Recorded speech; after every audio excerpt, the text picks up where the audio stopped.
Matthew here from fiberglasssupply.com. In this video I'm going to talk a little bit about the carbon kiteboard I made. This one right here. So this one I talked about in the video. The skin on this is one layer of 6-ounce carbon. It's this wide Textream carbon, and one layer of 6-ounce S-glass.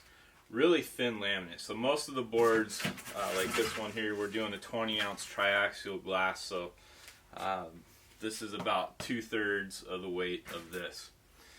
So I had some concerns about that, and the orientations are a little different. And I was worried this board might break. And I thought it would actually break like right here. But what happened is right in this area, underneath the heel, it dented and delaminated. In hindsight, that shouldn't have been so surprising. We've done drop deck skateboards out of carbon, and that was an issue where you had laminate buckling and the top layer failing. So what we did in the skateboards is we just added a layer of 13-ounce glass to those, and that took care of the problem and made the laminate stiff enough on the top side that it wouldn't buckle.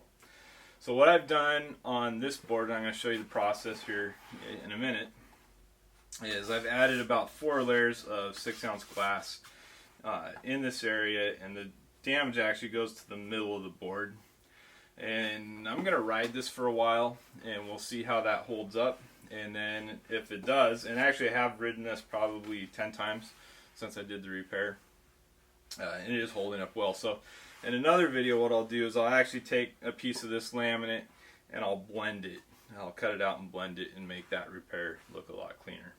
But watch the video and hopefully you'll learn something. If I was going to do this board over again, I would just add more laminate or a hard point in the core under the heels to prevent this from happening.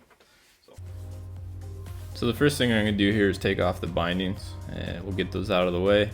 Once those are out of the way, we'll see the damage. So if you can see there's a crack that runs from the edge of the board and actually goes all the way to the binding inserts. And in the middle of that crack, there is a dimple right there. And that is where my heel was pounding into the board as I'd ride and jump. And so that dimple, what that does is that caused that top skin to buckle a little bit and crack the board. Again, it goes all the way to the center of the board between the binding inserts. And it's simply the skin is just not thick enough and the core is too soft. So we could either mitigate that by adding more laminate underneath the heel areas, or stiffening up the core by putting inserts in that area. So to fix that, what we're going to do, or what I'm going to do, is grind a bevel into the laminate with the low part being at the crack and then working up to the edge. And I'm just using a drill with a little 2-inch grinding pad on it to do that, and a vacuum to get the dust up as I go. I like to work as clean as possible. It's not a lot of fun to have that dust all over you. Now that those are ground out, we're going to cut our patches, but before we do that, we're going to jump over to our CNC machine real quick and take a look at what we've got coming up. So Luke here is showing us that we are cutting some fiberglass keel fins for a fish surfboard. So we are working on doing some fins, and stay tuned for more of that.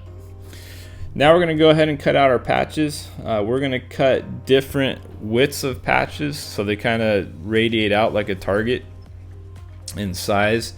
And we're going to build that up 4 or 5 layers thick, roughly probably about 1 millimeter in total thickness.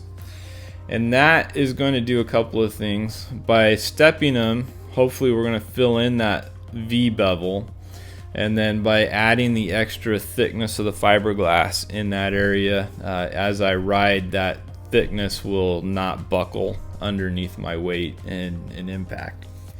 So just simply gonna go through here, cut a bunch of different patches at again shrinking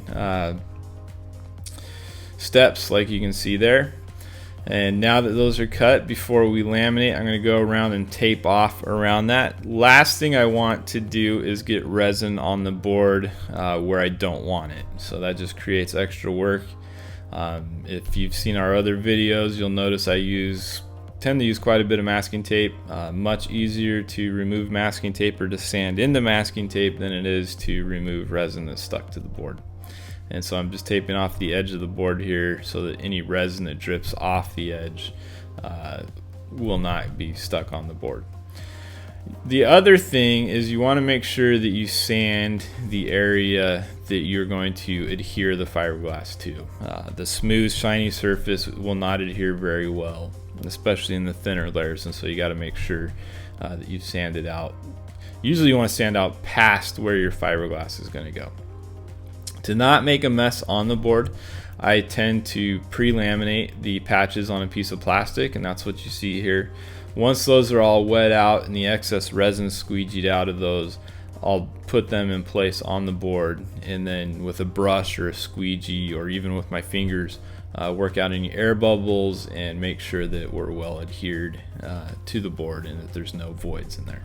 So much easier to do that and not make a mess on the board than it is to try and wet out those patches dry on the board itself.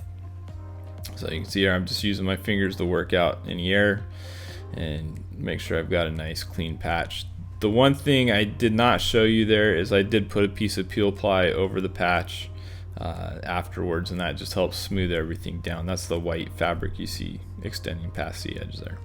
There is some fiberglass extending past the edge, so what I did is wait it till the resin was a green stage like cheddar cheese and cut that with a trim knife.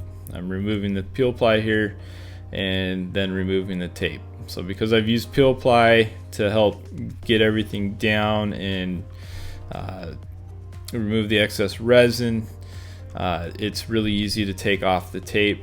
And in this case, I'm actually not going to do any sanding. So this is kind of it for now. I'm going to leave the patches like this for the time being. I'm going to ride the board for a while and see if there's any buckling or any cracking that happens in those patches.